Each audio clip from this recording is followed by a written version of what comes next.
नमस्कार, स्वागत है आप सभी का लीगम फीगम स्टडी विद मी में। मैं हूं आपके साथ एडवोकेट पुलकित।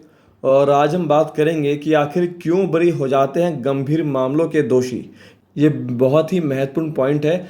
ऐसा अक्सर देखा जाता है कि जो गंभीर मामलों के जो अपराधी हैं वो बरी हो जाते हैं अदालत से। तो उसके पीछे का रीज़न क्या है आपको हम बता दें। कई सारे पॉइंट्स हैं, आज हम सभी पर चर्चा करेंगे। और सबसे महत्वपूर्ण पॉइंट है वो है एविडेंस, सबूत।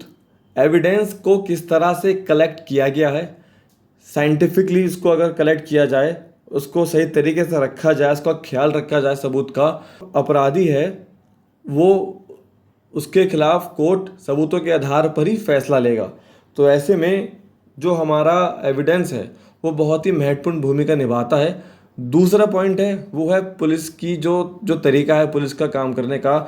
अगर पुलिस केस से जुड़ी सभी चीज़ों को समय पर और एक फॉर्मेट में पर्याप्त सबूतों के साथ फाइल करे तो गंभीर मामलों का जो दोषी है वो बरी नहीं हो सकता। और एक बात और, इसके साथ साथ यदि देखा जाए पुलिस समय पर चार्जशीट फाइल करती है, तो ये भी समय पर चार्जशीट फाइल करना, ये भी एक देखें ऐसा कई बार होता है कि पुलिस लापरवाही कर देती है और चार्जशीट फाइल नहीं होती। ये तीनों चीज़ों का ध्यान रखा जाए और न्यायालय भी जल्द फैसला सुनाने पर आमदा हो तो आरोपी छूट नहीं पाएगा। क्योंकि लगातार जब तारीख पर तारीख मिलती है तो ऐसे में जो कई सारे एविडेंसेस हैं वो भी ख़त्म हो जाते हैं। गवाह वो भूल जाते हैं कि क्या इंसिडेंट हुआ था, क्या घटना थी। या ऐसा भी सामने आता है कि जो गवाह है या अपराधी है या जो विक्टिम है वो उसकी मौत हो चुकी है।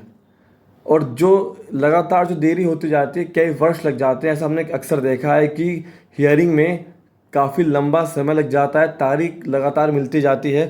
तो अधिकारी जो हैं उस मामले से जुड़े उनका भी तबादला हो जाता है। तो ये सारे चैलेंजेस हैं और इसका फ़ायदा किसी और को नहीं बल्कि इसका फ़ायदा सीधे सीधे उस अपराधी को मिलता है जो उस मामले का आरोपी है।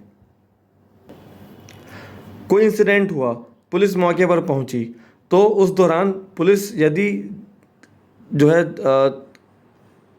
एविडेंस अच्छे से कलेक्ट करे और उसकी जांच पड़ताल में कोई खामी ना रहे तो आरोपी को जल्द सज़ा हो सकती है। लेकिन ऐसा बहुत ही रेयरली होता है। हमने अक्सर देखा है कि अधिकतर केसेस में पुलिस की जो है जांच पड़ताल है इसमें कुछ ना कुछ कमी रह जाती है।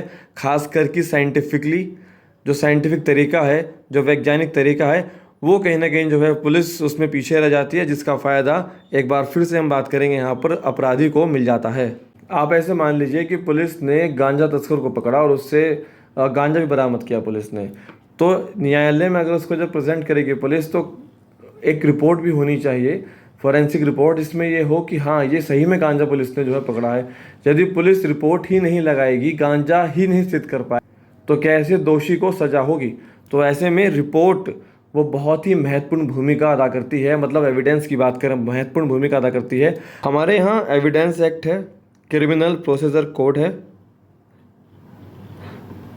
यदि इन सभी का सही तरीके से पालन किया जाए तो जो दोषी है वो गंभीर मामलों में बरी नहीं हो सकता, उसको सज़ा होगी ही होगी।